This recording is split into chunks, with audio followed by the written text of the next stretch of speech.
Hey guys, what is up? Today I have yet again an interesting review. A lot of you most likely won't be familiar with what this is, but I am more than happy to spread the word and let you all in on the history of this apparatus. So, first things first, this apparatus is referred to as the Scott-Edo Rescue Pack. However, its numeric designation would be the Scott 9050. It was approved for use in August 15th, 1977. From what I do know of these apparatuses, they were trialed against several other competing breathing apparatuses for industrial applications, such as the Draeger BG-174, the Biopack 45, the 60, the 240, Seed Gorman 13831, Survive Air LP 120, and so on and so forth. The Scott Ada was allegedly tested for military applications, as the name being searched. It's clear to see each part of the unit was individually given an NSN number. Unfortunately, there isn't enough information for determining how long these were in service, but mainly just when they were standardized and saw use.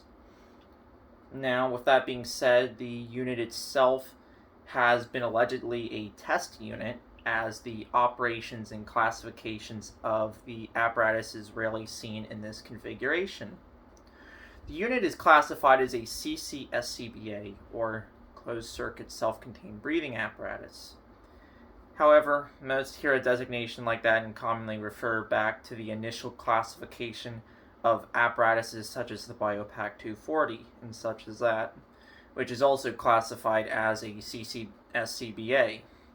There's also been articles that have mentioned the functions of the apparatus itself to function much like a hybrid unit.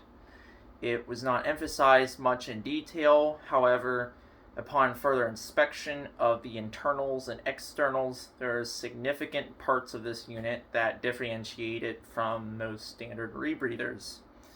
And I'm sure you've noticed that there are two vibrant colored buttons to the bottom left-hand corner of the apparatus, which these down here.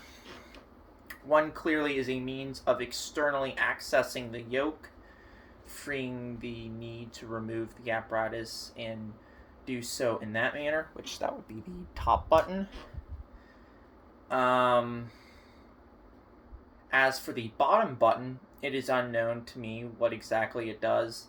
It runs into another valve that splits off into a low pressure vinyl tube with attachments for external air supply. The internals are absolutely built like a tank, most likely intended to endure impact and operate in harsh climates, while still being relatively lightweight. The counterlong housing is built out of a perforated steel drum retained with a steel clamp. The regenerative cartridge housing is built out of a thick aluminum body with 4 thick aluminum air passages to further deliver the airflow to the counterlong. The oxygen bottle present is a 26.8 cubic inch 1980 psi tank. It's retained with 2 Velcro straps and hooks directly into the first stage regulator. Instead of describing it, I'll also go ahead and show you what's underneath this. And just to mention on the pack frame itself, before I get into all of that, it's created out of a fiberglass aluminum reinforcement. It's also venting all over the pack, which makes me wonder the reasoning behind that. So, let's get to the back of this unit. Hope this can be fairly visible to you all. There's also 2 straps on the side here.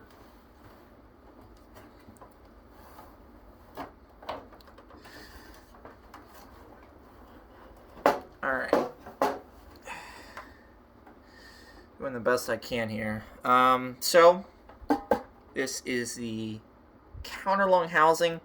As you can see here, it has its vinyl tubing. This is one of the few vinyl tubes that actually delivers air to the counterlung, which I assume that's part of the remote hookup or external hookup, what have you. There's also, for the main supply of air, there's a 40 millimeter coagulated hose that runs from the regenerative canister all the way to the bladder itself or counterlung.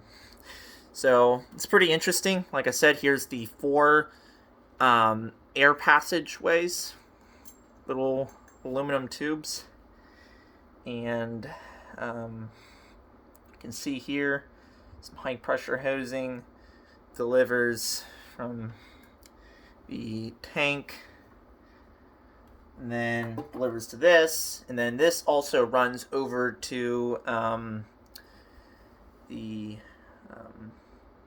pressure gauge, which I'll show you in just a bit. But as you can see at the bottom there, here's the other hose, and this has an external connector on there, so not sure necessarily what to make of that, but it is all very interesting. The counterlung itself actually appears to be inside what is basically like an aluminum foil bag inside of this housing, so I'm not sure the deal with that necessarily. The whole thing is just bizarre. I've worked with a lot of rebreathers and stuff like that, and this is definitely the most interesting of them all. Just the layout and the arrangements of everything. It's just very interesting, and a lot of questions that I have for the reasons of why on specific things to this apparatus. Let me go ahead and just put this back together. The 2 positions of the frame are also retained by these 2 straps on the side, which are a little bit of a pain. But yeah, as you can see, there's also here what looks to be a moisture collector. At least I would assume that's what this is. And then, of course, what also appears to be a modified BG-174 face piece. Not sure what mask these would have also been used with. There isn't enough proof. There isn't enough reference photos to determine what this would have been issued with, as the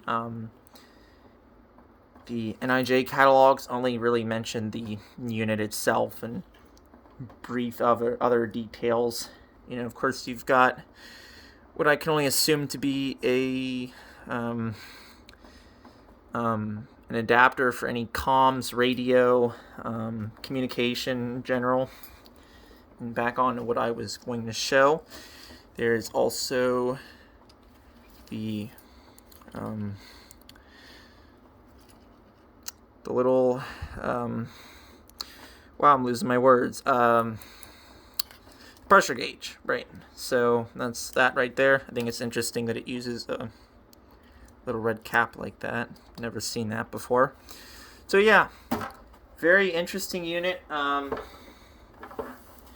Back of it is also very interesting.